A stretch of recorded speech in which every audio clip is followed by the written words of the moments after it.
What's up YouTube, it's your boy Nash here. Welcome back to the channel. Now before we get started with today's video, the road to 200 subs has now come to a close, and we are now 235 subs away from hitting 500 subs. And who knows, maybe we might hit 500 subs by the end of the year.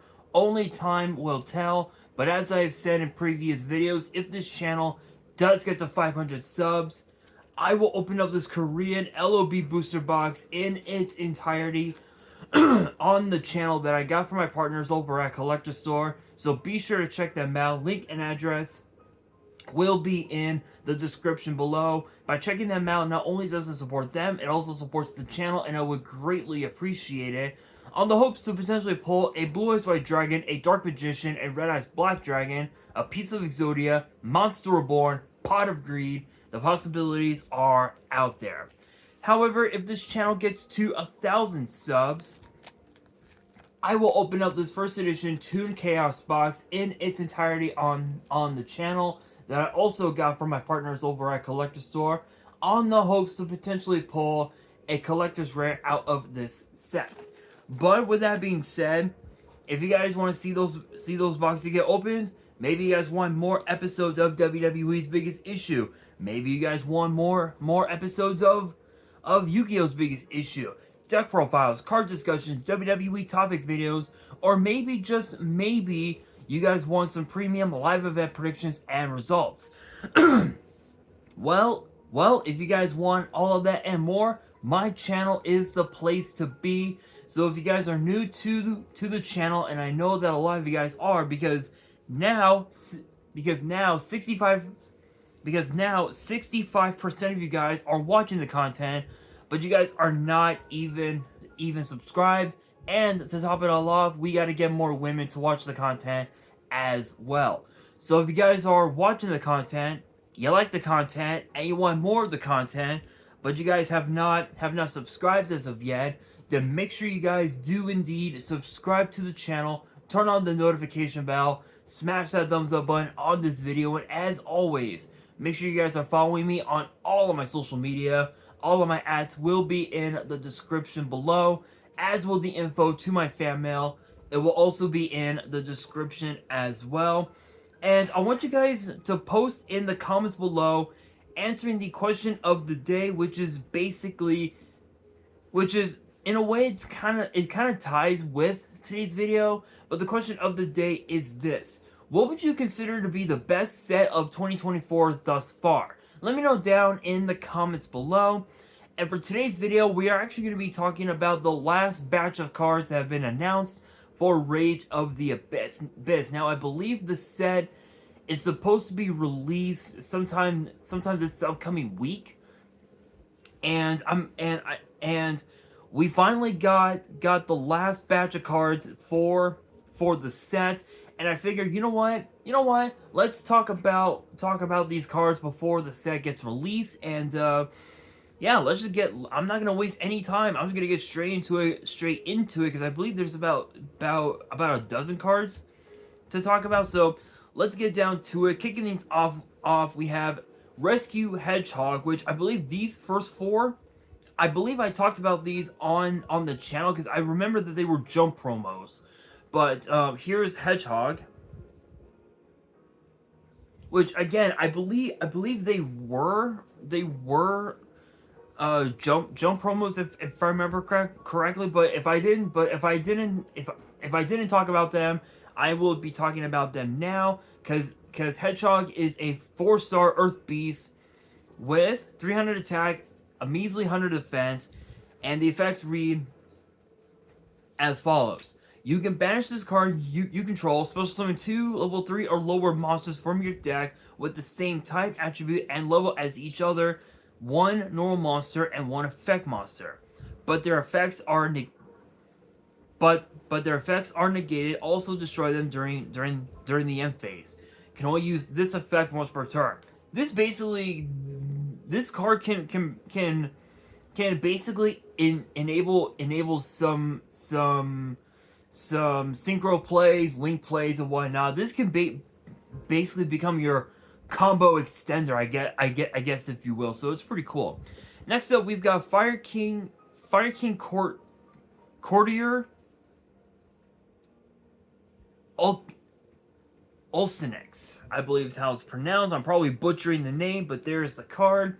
It's a 4-star Fire Winged Beast with 800 attack, 2000 defense, and the effects read as follows. If this card is normal or special summon, you can destroy one other fire monster in your hand or face of the field, and if you do, add a Fire Beast, Beast Warrior, or Winged Beast monster from your deck to your hand. Hands except this card. Then you can make this card's level become that added monsters. If this card is destroyed and sent to the grave, you can special summon a Fire King High Avatar Garunix from your deck in defense. You can only use each effect once per turn. Again, it's exactly like Hedgehog, All it does is just it enables it enables pretty much just like any plays that you might want to have. And funny enough, this card can also be used in Snake Eye as well, which is pretty nasty. But next up, we've got Cursed Fire King Doom Burst, which is a 3-star Fire Fiend with 1600 attack, 800 defense, and the effects read as follows. If this card is destroyed by battle or card effect and sent to the grave, you can target a face-up monster your opponent controls. It loses 400 attack until the end of the turn. You can only use each of the following effects once per turn.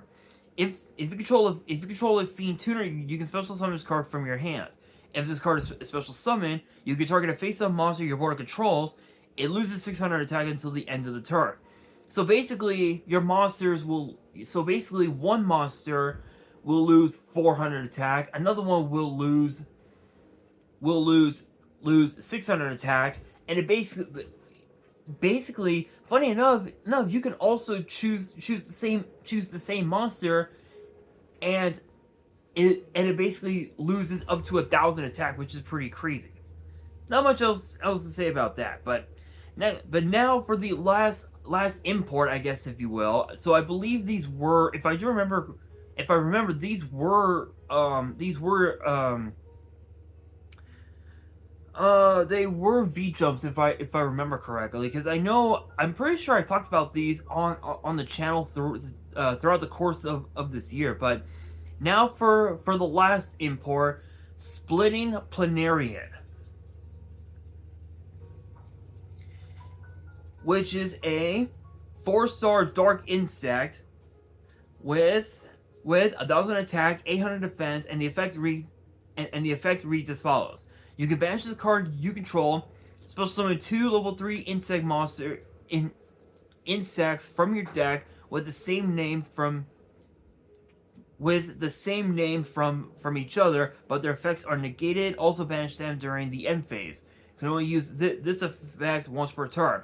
Funny enough, you bypass it by using the monsters as Xyz material, which is pretty cool. Now we are going to be looking at some more, speaking of insects, some more insect support. I don't know why Konami is pushing for insects to be the meta. Excuse me, when the cards are going to end up getting banned anyway if they do. So first up, we have Supply Soldier of the Indestructible Insects.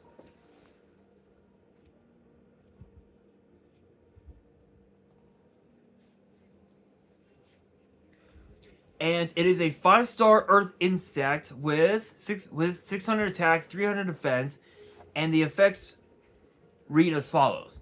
When an insect monster's effect is activated as a quick effect, you can special summon this card from your hands. Then, if you activated this effect in response to your opponent's effect activation, negate that effect also until the end of your next turn. After this effect resolves, you cannot special summon from the extra deck except insects. During your main phase, you can fusion summon an insect fusion from your extra deck using monsters from your hand or field. You can only use each effect once per turn. So basically, not only is this a cyber dragon, it's also a sort of like a mini effect veiler with built-in polymerization. Three powerful cards in one 5-star body. Plain simple. Not much else to say about that. Not much else. Next up, we've got Heavy Cavalry of the Indestructible Insects. So in a way, Weevil Underwood is getting new support. Why, I don't fucking know. But it is a 7-star Earth Insect Fusion, 2500 attack, 1800 defense, and requires one level 5 or higher insect and one other insect monster. The effect reads as follows: cannot be destroyed by your opponent's cards by your opponent's card effects. If all face-up monsters you control are insects, as a quick effect, you can target 2 monsters on the field, including an insect you control, banish them. You can only use this effect once per turn. It's a cool way to stop the opponent's board from popping off, which is pretty cool. But I believe even if the problem is that even if you did banish one of your opponents like big monsters, it's not gonna matter if they ended up siding in, you know, cards like Veiler or Ghost Ogre or something like that, because those cards are still played to this day. So it's kind of hard to say, but I think I really don't think insects are going to be as powerful as Konami wants them to be. But next up, we've got Insect Invitation, not imitation, invitation.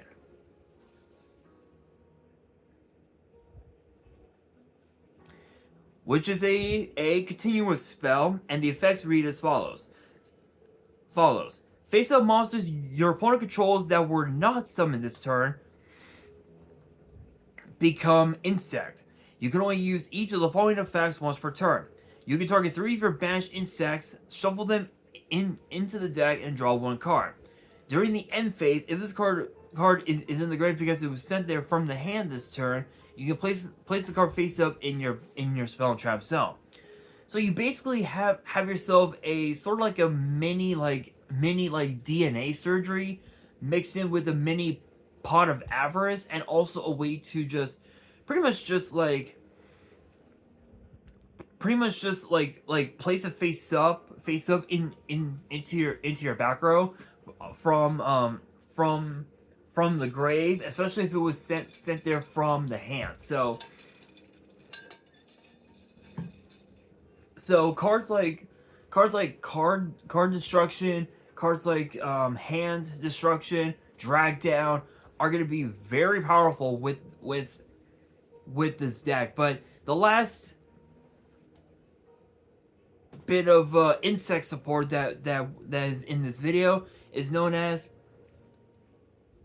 Phalanope Sisters.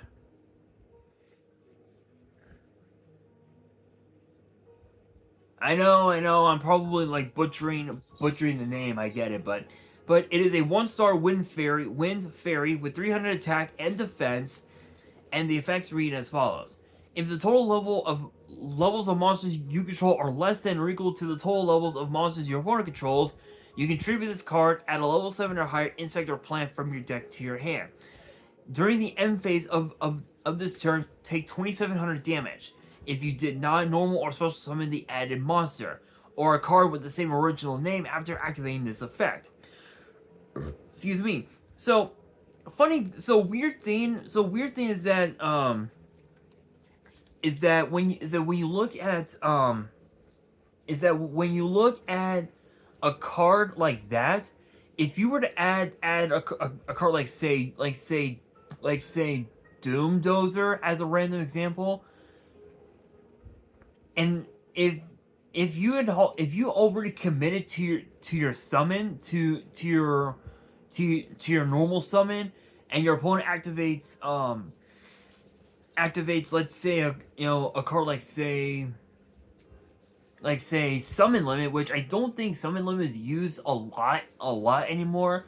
I know that it used to be pretty good, not pretty good. It used to be played a lot during the days of, I think, toss format, but if your opponent were to use Summon Limit and you had already committed to your first normal summon, which is obviously gonna end up being sisters, then it's like, what do you do? It's like, what do you do? If you were to tribute sisters and you add Doom Dozer, you're gonna have to find some way to put monsters in your graveyard so you can summon out Doom Dozer. But because that summon limit is on board, you're pretty much just like out of options at that point. So it's a bad deck, I would say, but you never know. You never know. But next up we have actually two new cards, and one of them is actually a play on of a older card. So the next new card is known as Man-Man. The Ultra Human.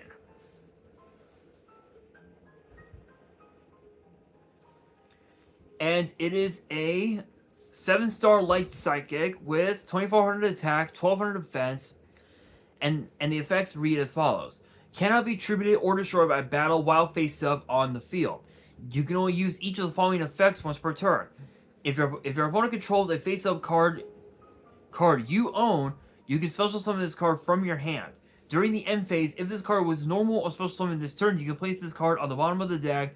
Then you can return you can return one face-up card on the field you own to your hand.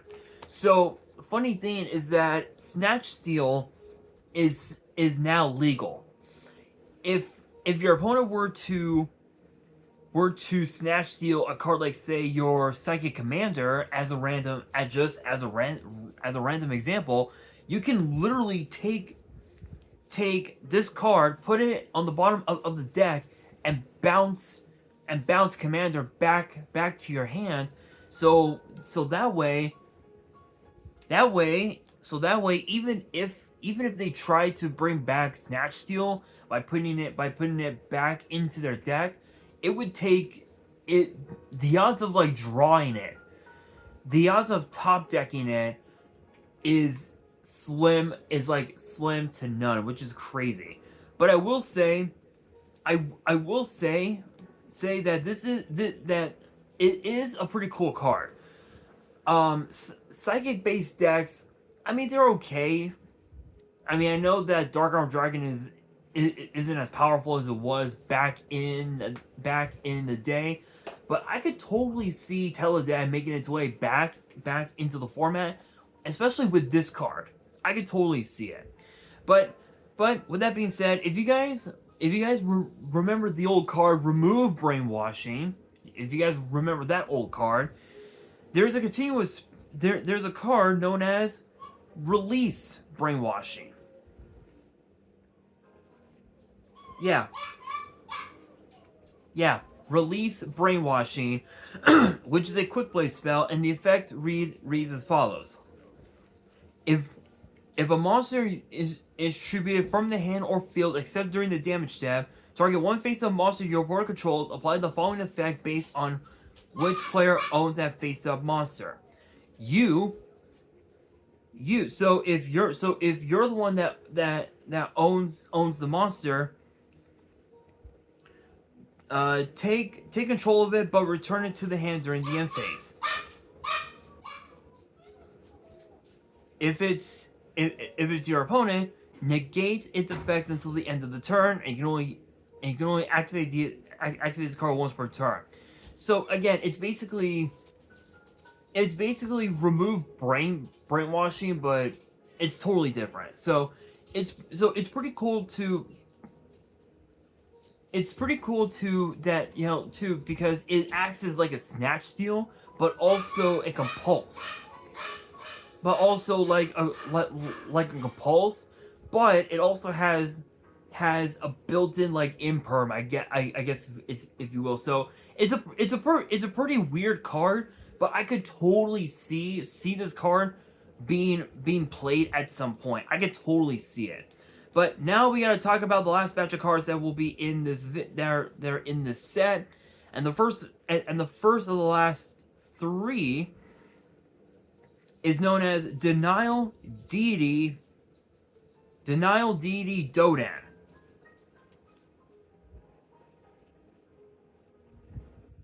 I know I'm probably like butchering the name, but it is a 10-star Light Warrior fusion with 3,000 attack, 2,800 defense, and it requires a light monster and two monsters except on the field or in the grave. So you can't use so pretty much, so you can't use monsters that are on the field or in the grave. So in a way, it has to be from the hand. Let's see here. This fusion summon card cannot be destroyed in battle. And let's see here. As long as no monsters on your field or grave share an original name with any monster on your opponent's field or grave, monsters you control cannot be destroyed by card effects. You can send from your hand, deck, or extract to the grave a monster with the same original name as a monster on your opponent's field or grave. Then target a card on their field or grave, banish it. So funny enough, I think Lightsworn.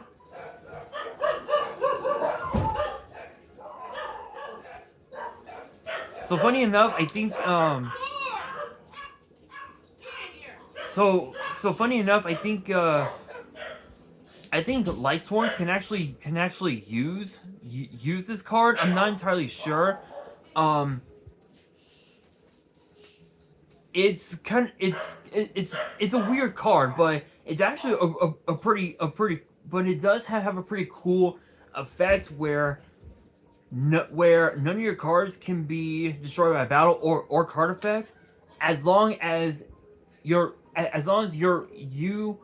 don't have, your cards aren't the same as your opponent. So in a mirror match, it's, yeah. I will say it's a pretty crazy card. I will say, but it just depends on what deck it's being built in, but is being used in. But funny enough, I think I think Lightsworn could actually use this card. I'm not entirely sure, but next up we've got Butterfly Fish, and I'm looking at the artwork. It legit does not look like a fucking butterfly, but Butterfly Fish, ladies and gentlemen. And it is a 4-star water fish with 700 attack, 400 defense, and the effects read as follows. If this card is sent to the grave to activate a monster effect, you can add this card to your hand. If a monster is sent to your grave except by battle while this card is in your grave, except during the damage step, you can discard one card to the grave, special summon this card. You can only use one effect per turn and only once that turn, meaning a hard once per turn. You cannot special summon from the extra deck except water monsters the turn you activate either of this card's effects. So I would say Shark could also use this card, but I realized that they also made a mistake. It's not a 4-star, it's a 3-star. So again, I would say that Shark decks could also use this card, but because that it's a hard once per turn, it's not going to be as like impactful as people may believe, but it is a cool way to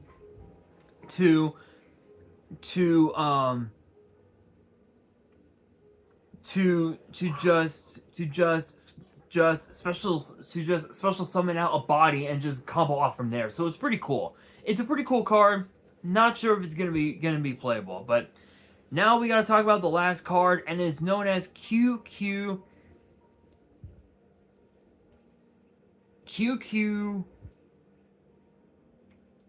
Iniagan. I am like butchering the name, but it's this card.